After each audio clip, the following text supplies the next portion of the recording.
Even if I was wrong, I'm not going to admit it to you, said Wolff in an interview for the NewsPulse news podcast Skullduggery.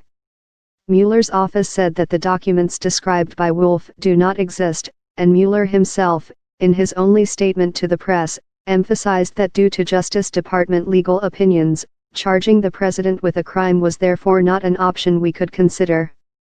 Wolff remains unrepentant and insists he's obtained material proving a planned indictment that nobody else covering the Mueller probe has been able to get their hands on or even confirm exists.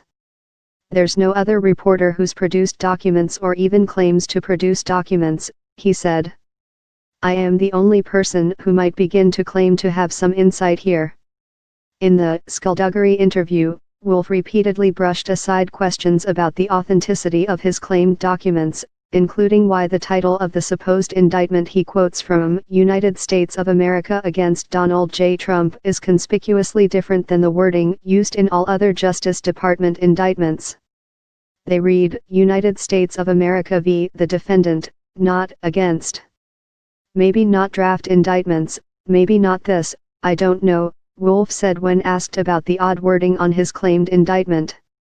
All I am doing is quoting from two things, a document given to me by an incredibly authoritative source, and a document, on its face, that is incredibly convincing. But it is not clear how convincing Wolff's document is either. Wolff claims one of the supposed grounds on which Mueller's office was planning to indict Trump was the president's alleged attempt to interfere with testimony by FBI Deputy Director Andrew McCabe and efforts to retaliate against him. Yet none of the 10 episodes of potential obstruction detailed in Mueller's final report even mention the events surrounding McCabe's testimony or retaliation against him. I have no idea on the basis on which someone is handcuffed, said Wolff when asked about his claim that Cohen had been handcuffed. I know that the description of the scene that was given to me, again, a very good source on this, had him sitting in the kitchen in handcuffs. Wolff wrote that Don McGahn, Trump's pick for White House counsel, had never worked anywhere in government. In fact, McGahn had served as chair and vice chair of the Federal Election Commission, during a 5-year stint with the agency. Wolff also insisted, wrongly, that the FEC is not a part of the government. Wolff wrote that former Obama White House counsel Kathy Ruemmler had been the previous occupant of McGahn's office. In fact, she had left the White House in 2014, and Neil Eggleston was McGahn's predecessor. Wolff wrote that President Bill Clinton could hardly stomach his Attorney General Janet Reno, having to weather the blow back from her decisions regarding Ruby Ridge. In fact, the siege at Ruby Ridge, Idaho, a site where an armed family of right-wing zealots were surrounded by federal agents, took place in August 1992, when William Barr was Attorney General, not Reno. The exchange over Wolff's multiple mistakes grew testy at times. You get all these things wrong and then you ask us to trust you, this correspondent said to Wolff.